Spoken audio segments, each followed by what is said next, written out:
মসজিদের ভেতরে জুতা রাখার সঠিক কাজ কিনা। কেননা মসজিদ পবিত্র স্থান, কিন্তু আমাদের জুতায় অনেক নাপাকি লেগে থাকে। মসজিদের মধ্যে যদি কেউ জুতো রাখেন, তাহলে সেই জুতো যদি কোনো নাপাক লেগে থাকে তাহলে তো সেটা মসজিদে আনা উচিত না। আর যদি জুতোতে নাপাক না লাগে, বাহিরের মাটি ধুলো বালি লাগে, তাহলে এটা মসজিদে আনা নাজায়েজ না। কিন্তু মসজিদ যাতে নোংরা না হয়, অপরিচ্ছন্ন না হয়, সেই দিকটা খেয়াল রাখতে হবে। তাহলে জুতো আনার সময় এমনভাবে আনতে হবে যেন মসজিদে জুতোয় থাকা ধুলোবালি, মাটি ইত্যাদি না পড়ে। সচরাচর এবং সাধারণত আজকাল রাস্তাঘাটে নাপাক পড়ে থাকে না, পড়ে থাকে হলো ধুলোবালি। অতএব নাপাক এক জিনিস আর ময়লা আরেক জিনিস। খোঁজ লাগাও। মা আকেল ছদ্মবেশে, এলাকার না তো, ছদ্মবেশে কি করলো, কুফার মসজিদে যায় ঢুকলো ফজরের সময়। ফজরের নামাজ পড়ে আল্লাহ বিল্লাহ করে রুমাল মোড়া দিয়ে বয়ে রইছে, মাথায় উঠায় না, তসবি টান বাড়ি লইছে, টান বাড়ি লইছে। আবার জোহরের নামাজের ওয়াক্ত হইছে, জোহরের নামাজ পড়তে আছে, মাথা উঠায় না, ডাইনে যায় না, বায়ে যায় না, খালি তসবি টানে, জিকির আজকারে ব্যস্ত। এইভাবে আসর গেছে, মাগরিব গেছে, এশা গেছে। তো এইদিকে এজিদ রে মবিয়ার ক্ষমতায় বসাইয়া সে মরিয়া তো গেল। এজিদ ফরমান জারি করলো মদিনার গভর্নর ওয়ালিদ বিন উতবার প্রতি যে 3 জন ব্যক্তিকে বলো তারা যেন আমার বায়াত, তোমার কাছে যায় আমার তরফ হইতে বায়াত নেয়। যদি তারা বায়াত না নেয় তাদেরকে গ্রেফতার করবা এবং তাদেরকে জেলে ভরবা।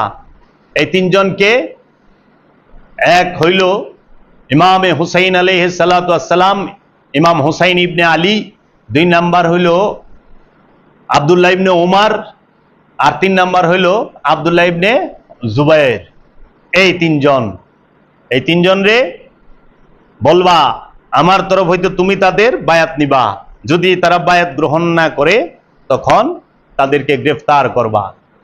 এই 3 জন যখন, এই 3 জনকে যখন গভর্নর হাউস থেকে ডাকা হলো, ওয়ালিদ বিন উতবা ডাকলো। 3 জনই মধ্যে 2 জন গেল না। 3 জন মাওলা হুসাইন, আব্দুল্লাহ ইবনে উমর, আব্দুল্লাহ ইবনে জুবায়ের 3 জনে বৈশা মিটিং করছে যে মনে হয় মবিয়ার মইরা গেছে, এর জন্য আমাদেরকে গভর্নর হাউসে ডাকছে, তো তোমরা কি যাইবা না? তো আব্দুল্লাহ ইবনে জুবায়ের বলল আমি যাব না, আব্দুল্লাহ ইবনে উমরও বলল আমি যাব না, আপনি গেলে যান। তো এরা 2 জন কি করলো, মক্কা চলে গেল। আর এইদিকে মাওলা হুসাইন আলাইহিস সালাম একা গেল এই ওয়ালিদ বিন উতবার এখানে। যে কি হইছে, তখন বলছে যে মবিয়া মারা গেছে, এজিদ নতুন রাজা হইছে, আপনাকে বলা হয়েছে আপনি এজিদের হাতে বায়াত নিবেন।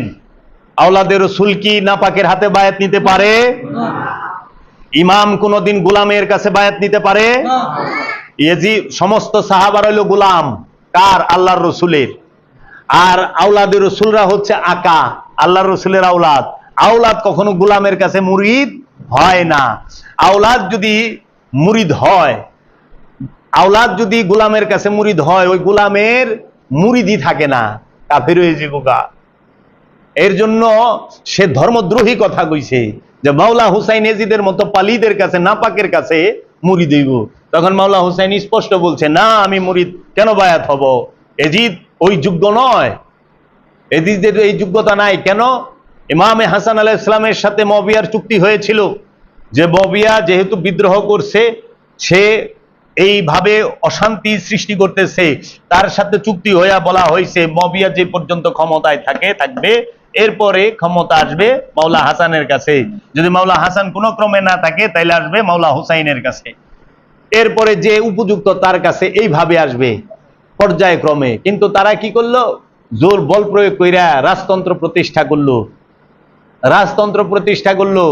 দেখেন আল্লাহ রসুলের জমানায় ছিল পঞ্চায়েত সিস্টেম, আল্লাহ রসুল পঞ্চায়েত ভাঙলো, ভাঙ্গিয়া গণতন্ত্র আনলো। মানুষের পরমত সহিষ্ণুতা এবং মানুষের মত প্রকাশের অধিকার দিল আল্লাহ রসুল। আল্লাহ রসুল কারো উপরে জোর জুলুম করে নাই। কোন ইহুদির বাড়িতে যে আল্লাহ রসুল আগুন লাগায় নাই, কোন খ্রিস্টানের বাড়িতে যে আল্লাহ রসুল আগুন লাগায় নাই, কোন ইহুদিরে ধৈর্য আইন আল্লাহ রসুল জোরপূর্বক হত্যা করে নাই, কোন মানুষের কল্লা আল্লাহ রসুল কাটার হুকুম দেয় নাই,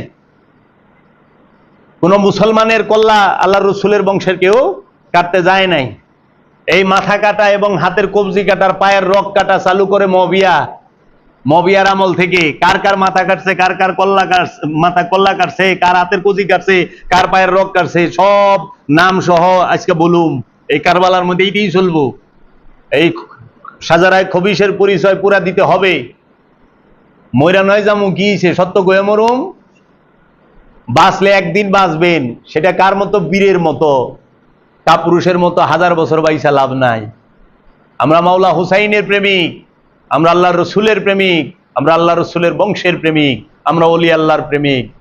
আমরা জগতে ভয় পাই আল্লাহর অলিদের আর আল্লাহ রব্বুল আলামিনের। এছাড়া আল্লাহ রসুলের বংশের ভয় পাই, এছাড়া আর কারো ভয় আমরা করি না। কারবালার মুখোমুখি আমরাও হচ্ছি, প্রতিদিনই হচ্ছি। কি হইছে? এই ইয়াজিদ তখন মাওলা হুসাইনকে যখন বলল যে মুরিদ বায়াত নেন, সে নিবে না। তখন সীমার ওইখানে বসা ছিল। এই সীমার সে কে? এই সীমার হইল মাওলা আলী আলাইহিস সালাতু ওয়াস সালামের যে এক স্ত্রীর ভাই হযরত আব্বাস আলমদার। হযরত আব্বাস আলমদার রাদিয়াল্লাহু তাআলা আনহুর আপন মামু। এই সীমার আপন মামু, আপন বাইগনার কল্লা কাটছে, স্বার্থের লেগে হাত কাটছে, পা কাটছে। চিন্তা করতে পারেন আরবের পরিস্থিতি। আরবের ইতিহাস পড়লে আদা ডাকাইতে হবেন, ফুল পড়লে ফুল ডাকাইতে যাবেন। আর এই রাজনীতি যে যত প্রকার শিখতে হইব থেকে যারা পড়ছে, আমি তো দেখি অনেক কিছু আছে যাই না বলতে পারি না, না কুছ কহ না सकूं না চুপ রহ না सकूं, তকদীর নে মুঝে মজবুর কর দিয়া। আমি কিছু বলতেও পারতাছি না, আবার চুপ করেও থাকতে পারতাছি না। এই ভাগ্যটা আমাকে অসহায় কইরা দিছে। আর নইলে আমি নাম ধরে ধরে কইতে পারি তুই এই, তুই ওই, তুই ওই। এই মাওলা হুসাইন কি করলো? পরিবার সহ আর মদিনায় থাকবে না, বলল যে আমরা চলে যাব। আল্লাহ রসুলের রওজা মুবারক জিয়ারত করে, আল্লাহ রসুলের রওজা মুবারক চুম্বন করে মাওলা হুসাইন মক্কার উদ্দেশ্যে চলে গেল। মদিনা থেকে মক্কার দূরত্ব 600 কিলোমিটার, আবার আরেক রাস্তায় গেলে 700 কিলোমিটার। এই 6 থেকে 700 কিলোমিটার দূরত্ব। মক্কা শরীফে আল্লাহর রসুল, মক্কা শরীফে রহমাতাল্লিল আলামিনের পুত্র দৌহিত্র নূরে নজর মক্কার উদ্দেশ্যে রওনা দিলেন। যখন মক্কার উদ্দেশ্যে রওনা দিলেন ইমামে হুসাইন আলাইহিস সালাম, তখন জিলহজ মাস ছিল। জিলহজ মাস ছিল, বুঝছেন? এই জিলহজ মাসে মক্কা হজ পালন করে সেইখান থেকে আবার মদিনার সামুন্দিয়া এই কারবালার কুফার উদ্দেশ্যে রওনা হয়। এই কুফার উদ্দেশ্যে যখন রওনা হয় আল্লাহ রসুলের দৌহিত্র, আপনি যদি দেখেন এই মক্কা থেকে মদিনা কত কিলো? 600। আবার মক্কা থেকে এই কুফা, এই কারবালা, এটি হইল 1470 কিলোমিটার। 1470 কিলোমিটার, অনেক লম্বা পথ। আল্লাহর রসুলের আওলাদ এইটা অতিক্রম করলেন 23 দিনে। কয় দিনে? 23 দিনে। প্রতিদিন ইমাম হুসাইন আলাইহিস সালাম 63 কিলোমিটার হাঁটছেন প্রতিদিন।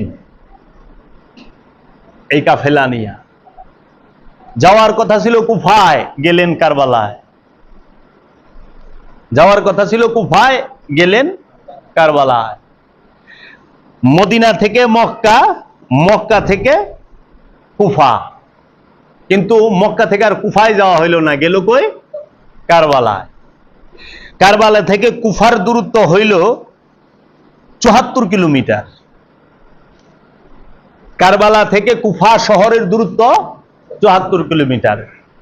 কেন গেলেন?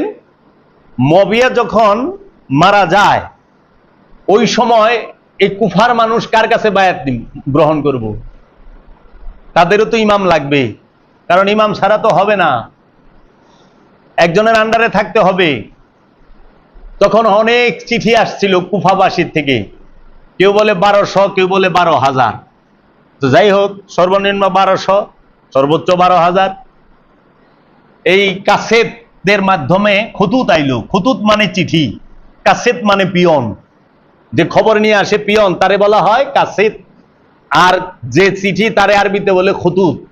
এই খুতুত নিয়ে কাসেট আসছে মাওলা হুসাইনের কাছে, যে আপনি আসুন, আমরা আপনার কাছে বায়াত গ্রহণ করব, কারণ আমরা আপনার বাবার আনুগত্য স্বীকার করেছি, আপনার বাবার সোহবতে থেকেছি, আমরা সেই এলেমের, সেই যে নুরি ধারার শিক্ষা, সেটাই আমরা আপনার কাছ থেকে গ্রহণ করব।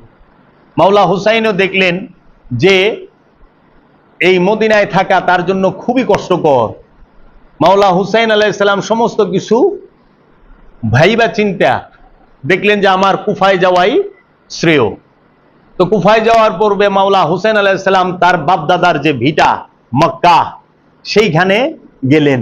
কারণ মক্কা তো মাওলা হুসাইন আলাইহিস সালামের বাপদাদার ভিটা, রসুলের বাপদাদার ভিটা না, মাওলা আলীর বাপদাদার ভিটা না। তো মাওলা হুসাইনের বাপদাদার ভিটাও তো মক্কা। তিনি মক্কা গেলেন। এই চিঠি যখন আসা শুরু এত পরিমাণ, তখন মাওলা হুসাইনের সন্দেহ হইল যে এত চিঠি আইতেছে, তাহলে একজন দূত পাঠাই। তখন মাওলা হুসাইন আলাইহিস সালাম তার চাচতো ভাই মুসলিম বিন আকিলকে, হযরত মুসলিমের ছেলে হযরত আকিলকে পাঠাইলেন। মুসলিম বিন আকিলকে পাঠাইলেন মদিনা, কুফার উদ্দেশ্যে, যে আপনি যান, যায় দেখেন কুফার পরিবেশ পরিস্থিতি কি, আপনি খবর পাঠাইলে পরে আমি সেইখানে যাব, কুফায় যাব। মুসলিম বিন আকিল তিনি তার 2 ছেলেকে নিয়ে গেলেন কুফায়। মুসলিম বিন আকিল রাদিয়াল্লাহু তাআলা আনহু, তিনি হযরত মুসলিমের ছেলে। মাওলা আলী রা 3 ভাই ছিলেন, 3 ভাই। ইমাম আবু তালিব আলাইহিস সালামের 3 ছেলে ছিল, মানে মা এক বাবা এক, 3 ছেলে। মা ফাতেমা বিনতে আসাদ আর ইমাম আবু তালিব আলাইহিস সালামের ঘরে 3 ভাই।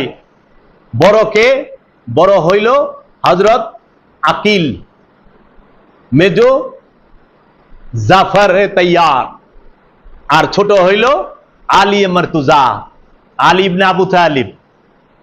এ মাওলা আলী, ইমাম মুসলিম এবং জাফর রে তৈয়ার, এরা 3 ভাই। ওই ঘরের মধ্যেই আসলো মাওলা আলীর ঘরে আসলো ইমাম হাসান আলাইহিস সালাম, ইমাম হুসাইন আলাইহিস সালাম এবং হযরত জাইনব, এবং মা ফাতেমার ঘরে এই 3 সন্তান। আবার মাওলা আলীর 18 জন সন্তান ছিল, সেটারই আমি একটা আলোচনায় বলছি। এটি বলতে গেলে অনেক লম্বা হয়ে যাবে, সবার নাম আমি বলছি, ছেলেদের নাম, তার মেয়েদের নাম। এবং মহানবীর যে মাওলা হুসাইন, মাওলা হাসান এবং মা জাইনব বা ফাতেমার ঘরের, আর ইমাম আব্বাস আলমদার তিনি, এবং ইমাম হানাফিয়া তিনিও মাওলা আলীর আওলাদ। এই কারবালার শাহাদাতের প্রতি বদলা নিছে তিনি। এই মহানবীর ঘর থেকে, যে মাওলা আলীর ঘর থেকে এই 2 জন, হযরত মুসলিমের ঘর থেকে মুসলিম বিন আকিল। আর এই মুসলিম বিন আকিল যখন কুফায় গেলেন, কুফার গভর্নর ছিল তখন, তার নাম হলো নুমান বিন বশির। কুফার গভর্নরের নাম কি? নুমান বিন বশির। এই নুমান বিন বশির তিনি কুফার গভর্নর, কিন্তু সে আহলে উমাইয়া, উমাইয়া বংশের, কিন্তু রসুলের প্রেমিক, রসুলকে ভালোবাসে, রসুলের আওলাদদেরকে ভালোবাসে। তিনি আওলাদদের উপরে এত কড়াই নেয় নাই, অ্যাকশন নেয় নাই। তো ইয়েজিদের ওই কুফার মধ্যে জাসুস মানে এত পরিমাণ ছিল, ইয়েজিদের কাছে সব খবর যাইতেছে কুফার হাল হকিকত। তো সেইখানে ইবনে জিয়াদ ছিল ভয়ঙ্কর জাসুস, সীমার ছিল ভয়ঙ্কর জাসুস, আর অন্যরা ছিল। তো তারা খবর পাঠাইলো যে কুফার যে পরিস্থিতি, প্রায় 40,000-এর মতো লোক মাওলা হুসাইনের কাছে বায়াত হওয়ার লেগা খাড়া হইছে। আর তারা, তোমার কাছে বায়াত হইব না, নুমান বিন বশিরের দিয়া কাজ হইতেছে না, তুমি দ্রুত ব্যবস্থা নাও, তাইলে কিন্তু নইলে বিদ্রোহ ঘটবো, ভেজাল হইব, তুমি তাড়াতাড়ি খবর নাও। এজিদের কাছে যখন খবর গেল, এজিদ কি করলো, বসরার গভর্নর ছিল মুয়াবিয়ার জারজ ভাই, আবু সুফিয়ানের জারজ সন্তান, তার নাম হইল উবাইদুল্লাহ ইবনে জিয়াদ। এই বসরার গভর্নরকে সে ওইখানে ওই গভর্নরই রাইখা বলল যে উবাইদুল্লাহ ইবনে জিয়াদ, এজিদ দেখা পারতো না, কিন্তু তারপরে ওই যে রাজনৈতিক স্বার্থে ব্যবহার করছে। এই এজিদ উবাইদুল্লাহ ইবনে জিয়াদকে বলল, তুমি বসরার গভর্নর, ঠিক আছে, তোমাকে আমি কুফার গভর্নরও নিযুক্ত করলাম, তুমি এই মুহূর্তে কুফায় যাও তোমার লোকজন সৈন্য নিয়া। সে বসরার থেকে গেল, কুফায় গেল। তো বসরার থেকে যখন সে কুফার উদ্দেশ্যে রওনা করলো, এইদিকে মুসলিম বিন আকিল তিনি অলরেডি কুফায় চলে গেছে। এখন কুফায় চলে যাওয়াতে কুফার মানুষ এমন ইস্তেকবাল, আপনারা তো আমার শব্দগুলো বুঝেন তাই না? ইস্তেকবাল ফার্সিতে কোন লাগে, এই আর উর্দুতে ইস্তেকবাল কিয়া হয়। ইস্তেকবাল মানে খুব সম্মান করছে বাবা, তাজিম করছে। তাজিম ইস্তেকবাল একই বিষয়। ইস্তেকবাল করছে, খুব আপ্যায়ন করছে, এবং হাজার হাজার মানুষ তাহারা সেই কারবালার মধ্যে মুরিদ হওয়ার লেগে প্রস্তুত। এত মানুষের বীর আর এত সম্মান, ইজ্জত, ভালোবাসা, খুশামদের দেখা তিনি তো একদম আবেগ আপ্লুত এবং খুবই সে আনন্দিত, খুশি। তো সাথে সাথে মুসলিম বিন আকিল কি করছে, খুতুত লেখা কাছের দিয়া পাঠায় দিছে যে হ্যাঁ, আপনি কারবালায় আসতে পারেন, মক্কা থেকে রওনা দেন, কারবালার পরিস্থিতি ভালো, এই মানে কুফার পরিস্থিতি ভালো, কুফায় আসতে পারেন আপনি। এখানে পরিস্থিতি অনেক মানুষ বায়াত হওয়ার জন্য একদম উন্মাদ হয়ে রয়েছে, বেচান হয়ে রয়েছে, আপনি আসলেই হবে। তো কাছের তো খুতুত লইয়া যখন আয়া পড়ছে, এমন সময় ওই যে বসরার থেকে যে ইবনে জিয়াদ, ওবায়দুল্লাহ ইবনে জিয়াদ, সে এজিদের জেনারেল, এই ইবনে জিয়াদ কি করলো, ওইখান থেকে লোকজন লইয়া তার এক স্পেশাল গোয়েন্দা বসরার, তার নাম হইল মাআকেল, মাআকেলকে নিয়ে রওনা দিল। তো মক্কা থেকে কারবালায় যাওয়ার পথে, মানে ইরাক এবং এই বসরা, মক্কা এই অঞ্চলে একটা চৌরাস্তা আছে। এই চৌরাস্তার নাম হলো কাদসিয়া। কি নাম? কাদসিয়া। এই কাদসিয়ায় আয়া কি করলো, এই ইবনে জিয়াদ সে পোশাক পাল্টাইল, সবাই কাফেলা থামাইলো, থামায়া সে অল্প কয়জন লোক লইয়া, মানে 3-4 জন কি 10-12 জন এরকম, এক একজন এক একটা রেওয়ায়েতে বলে, লোক নিয়ে আরো যে 500-600 ছিল তাদেরকে বলছে তোমরা এখানে অবস্থান করো, তোমরা 2 দিন কি 3 দিন পরে তোমরা কুফায় যাইবা। আর ও কি করলো, ওই মাআকেলকে নিয়া, ওই গোয়েন্দাকে নিয়া, সে আরো কয়েকজনের নিয়ে পোশাক, মানে সে হেজাজি পোশাক পরলো, ইরাকি পোশাক বাদ দিল, কারণ পোশাকটা এক এক দেশের এক এক রকম। কুর্দি ড্রেস দেখেন না, ইয়েমেনের কুর্দি ড্রেস, মিশরি পোশাক, ওই ইরাকি পোশাক, পোশাকে ভিন্নতা আছে। হেজাজি পোশাক পরলো জানি মানুষ বুঝতে না পারে। তো সে হেজাজি পোশাক পইরা মুখ ডাইকা, ওই দেখেন না আরবিয়ানরা রুমাল দেয় মুখ ডাকে, এরকম মুখ ডাইকা যখন গেল, তো ইবনে জিয়াদ সে যখন এই কাদসিয়া থেকে হেজাজি পোশাক পইরা কুফার উদ্দেশ্যে রওনা দিল, এই কাদসিয়া থেকে সে সেইখানে খুব খামোশির সাথে গেল। ওখানে মানুষ তো মাওলা হুসাইনরে চিনে না, অনেক মানুষ মনে করলো মাওলা হুসাইন আয়া বসছে, মুখ তো খুলে নাই, কাফেলায় সবাই ইস্তেকবাল। তো পরিস্থিতিটা ইবনে জিয়াদ নিজ চোখে দেখলো, নিজ চোখে দেখা সে খুব করলো যে এই জায়গার পরিস্থিতি তো খুবই গুলাইটা, তাহলে এটা নিয়ন্ত্রণ করুন কেমনে। উনি কোনো কথা বললেন না, কারোর সাথে মুখ খুললেন না, দেখা করলেন না। ইবনে জিয়াদ মাআকেলকে নিয়ে সে সরাসরি ঢুকে গেল দারুল ইমারতে। দারুল ইমারত কারে কয়? এইটা হইল ইবনে জিয়াদের গভর্নর হাউসকে। দেখেন নাম কি নাকি, দারুল ইমারত, দারুল নুতবা। দারুল নুতবায় রসুলরে হত্যা করার প্ল্যান, দারুল ইমারতে মাওলা হুসাইনরে হত্যা করার প্ল্যান। দারুল ইমারতে দুইটা সে বুদ্ধি করলো, তার কাছে তো সৈন্য কম, লোকবল কম, কেমনে কি করব। যে মানুষ মাওলা হুসাইনের কাছে মুরিদ হইবার চাইছে, এই মানুষ যদি আয়া একটা করে ইটও কইলা লয়ে যায় পড়বো মহালের, লোক নাই ইবনে জিয়াদের কাছে। তখন ইবনে জিয়াদ তো খুব চতুর, ভয়ঙ্কর চতুর ছিল, ক্রিটিক্যাল ব্রেন ছিল, পলিটিশিয়ান ছিল সে, ভয়ঙ্কর। এই মারওয়ান আর ইবনে জিয়াদ ভয়ঙ্কর পলিটিশিয়ান। সে বুদ্ধি খাটাইলো, কি করব।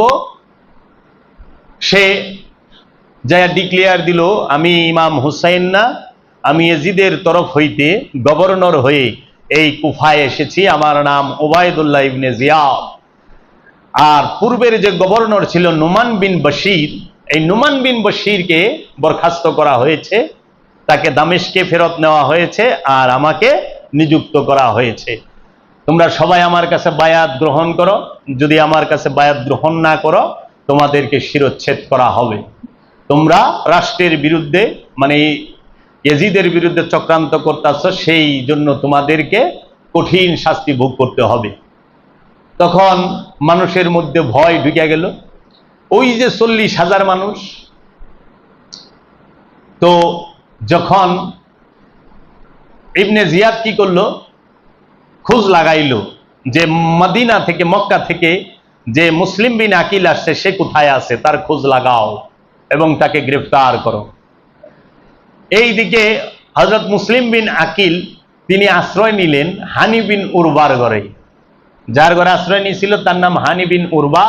তিনি কুফার একজন বিশিষ্ট সর্দার, খুব পাওয়ারফুল মানুষ।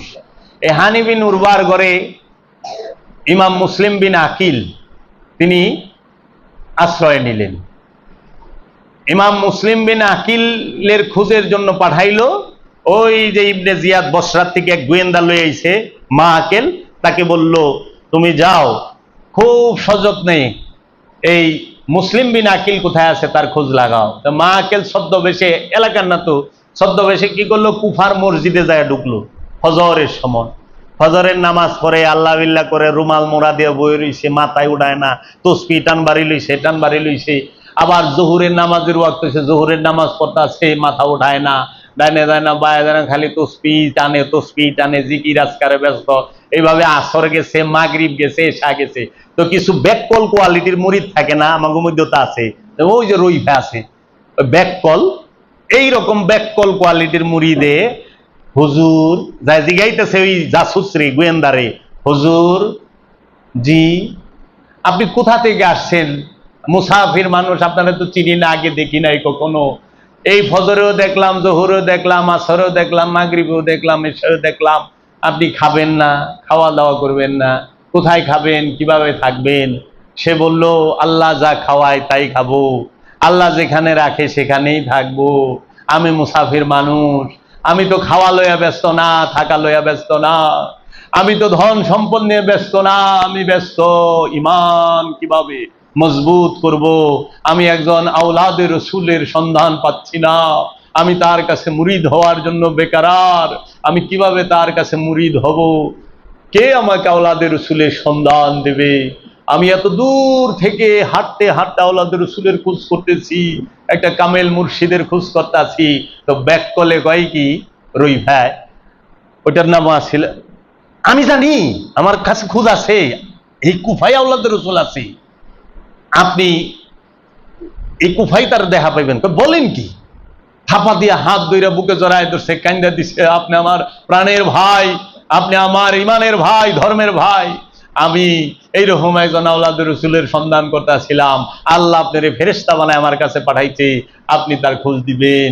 তো গেছে মা আকেল রেলে আহেন যাই, সোজা লইয়া কোনো ডাক নাই, খোঁজ নাই, কিচ্ছু নাই, সোজা হানি বিন উরবার ঘরের ভিতরে যেন মুসলিম বিন আকিল বয়ে রইছে আত্মগোপন করে, সোজা করে। হ্যাঁ, মুসলিম বিন আকিল দেখে তো অবাক হয়ে গেছে, হ্যাঁ কারে লইলা কেন আল্লাহ? হুজুর বাবা গো, কি মুড়ি দিবে? মুড়ি দিলে হওয়া গো লই গেছে বাবা, মুড়ি দিব রই ফেছে কান্দা হচ্ছে না, ব্যাককল তো। এই জাসুসে কি করলো, মা আকেল ইবনে জিয়াদের সাথে সাথে পায়ে ভক্তি সেজদা দিয়া, ওকে যদি ও মুসলিম বিন আকিলের খবর দিতে পারে তাইলে ওরে 3000 দিরহাম, মানে 6000 দিরহাম দিব, অ্যাডভান্স 3000 দিরহাম দিছে, মানে এটার পুরস্কার হিসেবে। তো 3000 দিরহাম ভক্তি দিয়ে নজরানা দিয়ে দিছে হাতে, গুরু দক্ষিণা। চিন্তা করতে পারেন 3000 দিরহাম ওই আমলে এত টাকা দিলা যে, কয় আপনি যুদ্ধে যাবেন, এখানে অনেক মুসিবত, আপনি অস্ত্র শস্ত্রকে যাই করার আপনি এটা খরচ করেন, আমি আপনাকে উপহার দিলাম, দয়াল নজরানা কবুল করেন। ঠিক আছে। এই মা আকেল জাসুস ভোরবেলা থেকে নিয়ে রাতের গভীর পর্যন্ত মুসলিম বিন আকিলের পাও টিপে, পায়ে তেল মেসেজ করে, শরীর টিপে, খেজমতে শেষ নাই। পানি কোন সময় লাগবে খুব খেয়াল রাখে, তেল কোন সময় দিব খুব খেয়াল রাখে, বিছনা কোন সময় পাতবো খুব খেয়াল রাখে, চা গাওয়া কেমনে খাইবো খুব খেয়াল রাখে, বুঝো না? খেজুর টেজুর আইনা দেয়। মানে সে সর্বক্ষণ এখানে থাকতেছে আর খোঁজ খবর নিচ্ছে, কে আসতেছে, কে যাচ্ছে, কে তার সাথে কানেক্টেড, কিংবা আওলাদের রসুল রাস্তায় কুন্তুরি আছে, কি আসার বিষয় সব জানে। ভোর বেলায় সবার আগে আহে, রাতের বেলায় সবার পরে যায়। এই জাসুসে এই সারা দিনের আপডেট নিয়ে যায়, নিয়ে ইবনে জিয়াদরে জানায়। একদিন, 2 দিন, 3 দিন, 4 দিন, বাস সব খবর যখন ইবনে জিয়াদের হাতে আয়া পড়ছে, গোয়েন্দার খবর, ইবনে জিয়াদ বলল, এক কাজ করো, মুসলিম বিন আকিলকে যে আশ্রয় দিছে হানি বিন উরবা, তারে গ্রেফতার করে নিয়ে আসো। হানি বিন উরবা বাইরে গেছে, তারে দাওয়াত করে নিয়ে রাজমহলে বন্দি করছে। বন্দি কইরা ইবনে জিয়াদ তারে মারছে, বাড়ি দিছিল। হেদা ইবনে জিয়াদ বলছে, ভালোই ভালোই মুসলিম বিন আকিলকে তুমি আমাদের হাওয়ালা করো, আর নাহলে তোমাকে হত্যা করা হবে। এখন সে তো হাওয়ালা করবে না।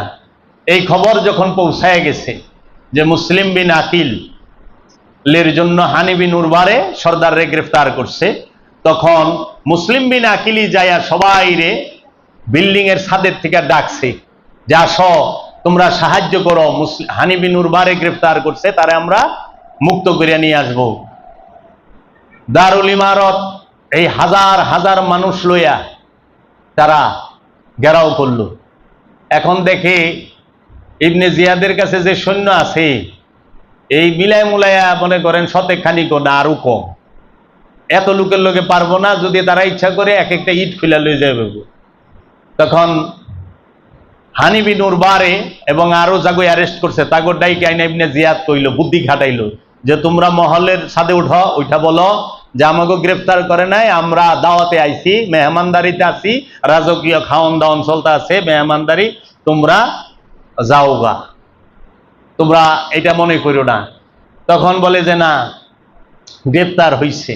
এইখান দিয়া মুসলিম বিন আকিল এগো সবাই রে লইয়া তো আইছে। ওইখান দিয়া তাদের ভয় দেখাইছে ইবনে জিয়াদ যে প্রত্যেকের কল্লা কাটুম, ছেলেদেরকে কল্লা কাটুম, মেয়েদেরকে বাজারে বাজারে ঘোরাম, এবং সব নিয়ে নেবো, সয় সম্পদ, একটারও ছাড় দিব না। কি করবি কর, সবাই রে কত গো ফ্যামিলির মুসলিম বিন আকিলের পিঠ ছাইরা দাও, মুসলিম বিন আকিলের সাথে থাইকো না, তোমরা সইরা যাও। এটা জুড়ে কইস না, প্রত্যেকের ফ্যামিলি সর্দার রে কানে কানে গোপনে গোপনে কবি। তো মুসলিম বিন আকিল ওই সময় নামাজের টাইম হইলো, আসরের নামাজ পড়বার গেল 4000 লোক লইয়া, 4000 লোক লইয়া জামাতের সাথে যখন নামাজ পড়ছে, ইমামতি করছে মুসলিম বিন আকিল। হ্যাঁ, আচ্ছা, নামাজ পড়ে আইসা যখন গেরা হয়েছে যে সর্দার গোডাইকে যার যার ফ্যামিলি কইছে এর লোকে তাইকো না, সইরা যাও, সইরা গেছে। অনেক কেমনে সরব, নামাজ পড়বা গেছে মুসলিম বিন আকিল সবাই রে লইয়া। ওই সময় আস্তে আস্তে যাইতে যাইতে 800 মতো আসিল। এই 800 মানুষে নিয়ে নামাজে গেছে। নামাজে যায় যখন রুকুতে গেছে, সেজদায় গেছে, সেজদার থেকে উঠে দেয় হ্যাঁ ছাড়া আর কেউই নাই, সব বাইকে গেছে পিছন থেকে, একমাত্র মুসলিম বিন আকিল বহা। হায় হায়, কই আইলাম, এনরা তো চিঠি পাঠাই দিছি মাওলা হুসাইন রে, আপনি আসেন, এখানকার পরিস্থিতি ভালো। মাওলা হুসাইনও তো রওনা দিয়ে দিছে।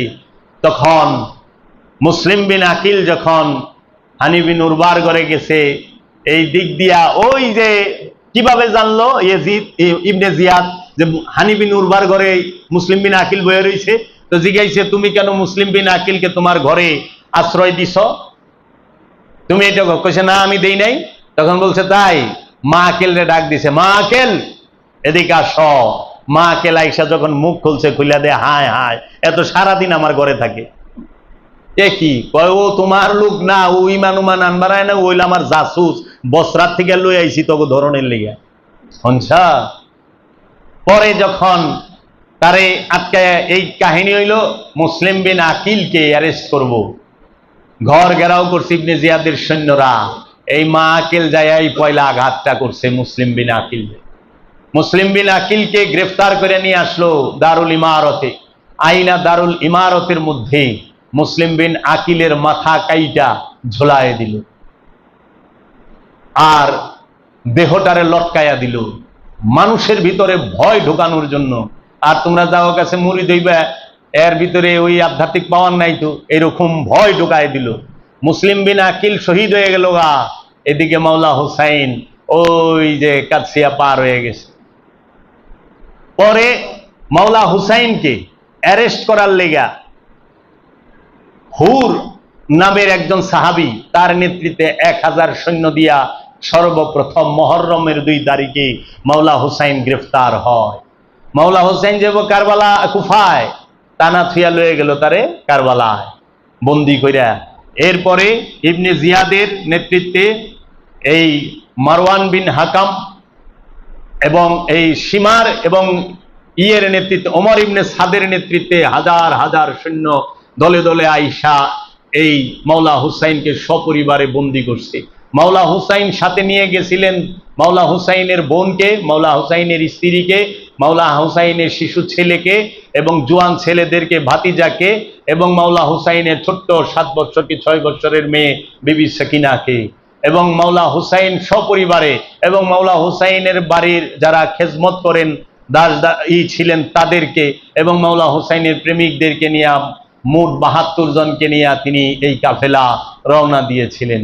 কারবালায় এই কাফেলা যখন পৌঁছায় মাওলা হুসাইনকে গ্রেফতার করে কইরা হুর বলে, আমাকে নির্দেশ দিয়েছে এজিদ, আপনি যদি এজিদের কাছে বায়াত হন তাহলে পরে আপনাকে ওই দামেশকে নিয়ে যাব, আর যদি আপনি বায়াত গ্রহণ না করেন আপনার বিরুদ্ধে উপযুক্ত যে শাস্তি সেটা আমাদেরকেই করার জন্য দিয়েছে। এই হুর সে রসুলের সাহাবী ছিল, হযরত হুর। তিনি মাওলা হুসাইনের সাথে দুর্ব্যবহার করেন নাই, ভালো ব্যবহারই করেছেন এবং চাইছে জিনিসটা যেন সমাধান হয়।